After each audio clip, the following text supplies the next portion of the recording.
कोळी बांधवांचा अत्यंत महत्वाचा असा असणारा नारळी पौर्णिमेचा सण आज मोठ्या उत्साहाने मुंबईसह महाराष्ट्रात साजरा केला जातोय। मुंबईचे जे कोळीवाडे आहे या कोळीवाड्यांपैकी वर्सोवा कोळीवाड्यामध्ये देखील कोळी बांधवांकडून मोठ्या प्रमाणात बँजोच्या वादावरती मिरवणूक काढण्यात आलेल्या आहेत आणि आता काही काळात या ठिकाणी समुद्र किनाऱ्यावरती जो सोन्याचा नारळ समुद्राला अर्पण केला जाणार आहे। तत्पूर्वी या ठिकाणी काही कोळी भगिनी काही कोळी बांधव देखील आमच्याशी बोलण्यासाठी जमलेले आहेत। काही काय सांगाल, आज सोन्याचा नारळ अर्पण करण्यासाठी समुद्रावर आलेत, नारळी पौर्णिमेचा उत्साह आहे, किती उत्साह आहे या ठिकाणी? आज खूप उत्साह आहे। 9 वर्षांनी हंडे आलेले आहेत, ते जल्लोषाने हा उत्सव साजरा करतो आणि असाच दरवर्षी साजरा हो। मोठ्या उत्साहाच्या वातावरणामध्ये या ठिकाणी आलेल्या काय तयारी केली होती? जशी दिवाळीला फराळ केला जातो, नारळी पौर्णिमेसाठी काय तयारी केली होती? आम्ही 1 दिवस अगोदर आमच्या करंज्या बनवतो। आमचा जो कोळी लोकांचा रिवाज आहे करंज्या बनवायचा। हर वर्षी नारळी पौर्णिमाला आम्ही हा करंज्या बनवतो।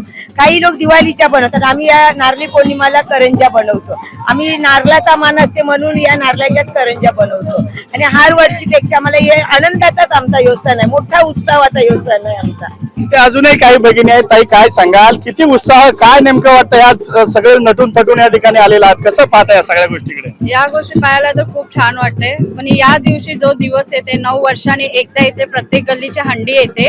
9 वर्षांनी प्रत्येक गल्लीला असा मान देतो, तो या वर्षी आम्हाला आलेला आहे, वर्सोवा बाजार गल्ली मंडळाला आलेला आहे या वर्षी। त्यामुळे खूप आनंद वाटते आणि वर्ष झालं आम्ही वर्षापासून ही तयारी करत आलेलो आहोत आणि अशी तयारी करतो ना का 9 वर्ष पुढचे कधी आहेत ना ती वाट बघणार आता आम्ही। या वर्षी तर झाला आमचा उत्सव, पण आता पुढचे 9 वर्ष कसे जाणार हे आम्ही हे करणार आणि या वर्षी एवढी धमाल करणार नाही। पुढच्या वर्षी तर आता माहित नाही, पण या वर्षी तर खूप धमाल करणार। 1 महिना झाला आम्ही या गोष्टीला तयारीला लागलेला आहे। महिनाभरापासून तयारी करतात, पुन्हा 9 वर्ष वाट पाहिजे।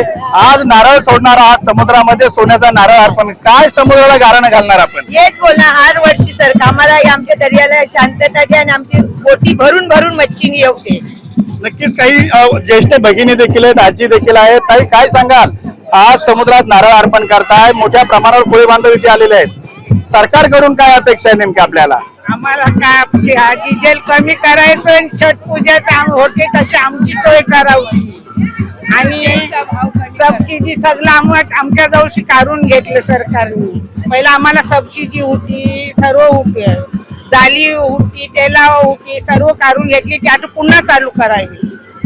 नक्कीच या ठिकाणी सरकारकडून जे आहे ते कोळी बांधवांना मिळणारी जी सबसिडी आहे डिझेल स्वरूपामध्ये, ती सबसिडी पुन्हा चालू करावी। सोबतच जसं छठ पूजेला जसं महापालिकेकडून तयारी केली जाते, त्याच धर्तीवर मुंबई महापालिकेने देखील नारळी पौर्णिमेसाठी देखील तयारी करावी अशी अपेक्षा या ठिकाणी कोळी भगिनीकडून करण्यात आली। कॅमेरा पर्सन महेंद्र समी, संजय गडदे, साम टीव्ही न्यूज, मुंबई।